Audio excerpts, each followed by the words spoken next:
Hello, this is Eddie Riley. I'm the administrator of Cross Lanes Christian School.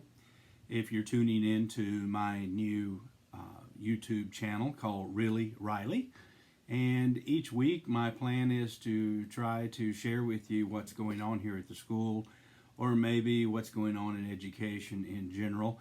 And I've entitled that section The State of the Onion Address. In other words, we'll be peeling back some of the layers of what's going on. So I wanted to update you a little bit about what's going on this week here at Cross Lanes Christian School. Of course, we are in the CDC ordered quarantine, so schools have been shut down, and we've made it through the entire week. Monday, the administrative staff and the office staff met together, and we devised some plans and thought through some things that needed to be done. Tuesday, the entire staff of full-time and core teachers met, and we again went through some of the details and things that we know. We are, as most of you know, we're in uncharted waters. Nothing like this has ever happened before. But I think we have been very successful this week. On Tuesday, one of our teachers, Mr. Davis, trained us in the use of Google Classrooms. The elementary, kindergarten through third grade met and decided how they were going to communicate and get lessons out and schoolwork out for their students. And then on Wednesday and Thursday, our teachers spent time preparing lessons and logging in and creating all of those Google Classrooms and things like that. So it's been a very busy week here. Today, Friday, which is Friday, March the 20th, we allowed the students to come by and pick up their books and clean out their lockers and things like that so that they would have their materials at home. And our elementary, K through third grade, the parents drove through and the children were very excited to see their teachers. And I would say this, that we were very excited to see our students. We miss them. We miss teaching. We miss having them here. The laughter in the hallways and the fellowship and just all of those things that come along with having a great group of kids and a great group of school staff together. Most of those students who came by today asked, when are we going to be back in school? When can we get back? I'm bored at home. Maybe they won't be so bored now that there's schoolwork to do. But anyway, most of them expressed that they looked forward to being able to get back in school. And at this particular point, we don't know when that's going to happen. I would love for it to be short-lived and we'd be back by Easter and be back in full swing.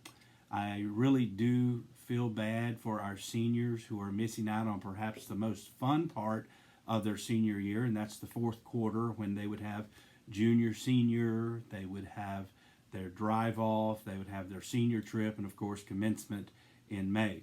We are going to see if we can try to get some of those things to happen. Again, it's really too early to call, but met with one of the senior parents today with Mr. Davis and Mrs. Whitmer, who are the senior class sponsors. We're going to try to see if we can work out some of those things so that they can actually happen. It may not be the conventional way that it has always been done, but hey, it'll be better than nothing, I would say. So as I close out and as I've peeled back some of the onion that's going on, there's still a lot of, as I said, a lot of unknowns, a lot of I don't knows, and I'm hoping in the weeks to come that we will know more, be able to give you more detail. But I do know that our God is in control. I do know that He is still on the throne. I do know that the Bible teaches us that everything is for our good and for His glory. And I could say this, if I could give you one challenge, and that would be to don't lose hope.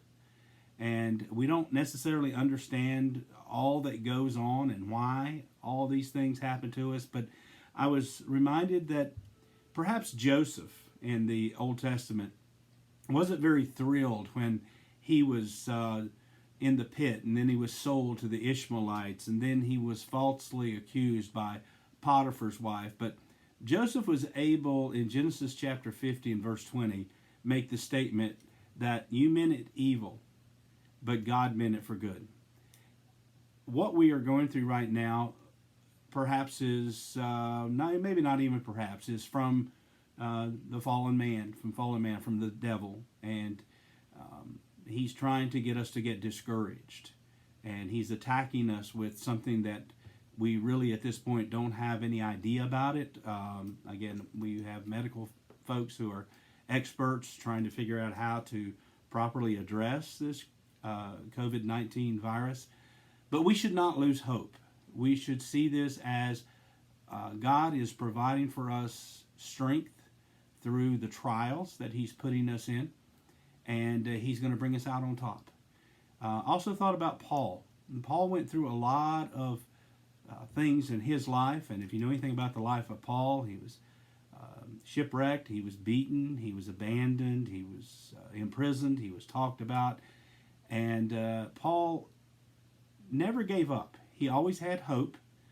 And I'm reminded of what Paul said in 2 Timothy chapter 4 and verse 7, where he says, I have fought a good fight, I have finished my course, I have kept the faith. Now, my favorite verse, I think, goes along with these two illustrations.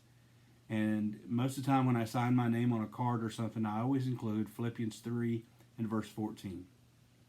It says, I press toward the mark for the prize of the high calling of God in Christ Jesus. Folks, listen, let's keep on pressing toward the mark. God is in control. And it's easier to submit to God's plan when you're committed to the will of God's purpose. Hope you have a great week. I'll post something next week, see how it goes. So until then, keep looking up.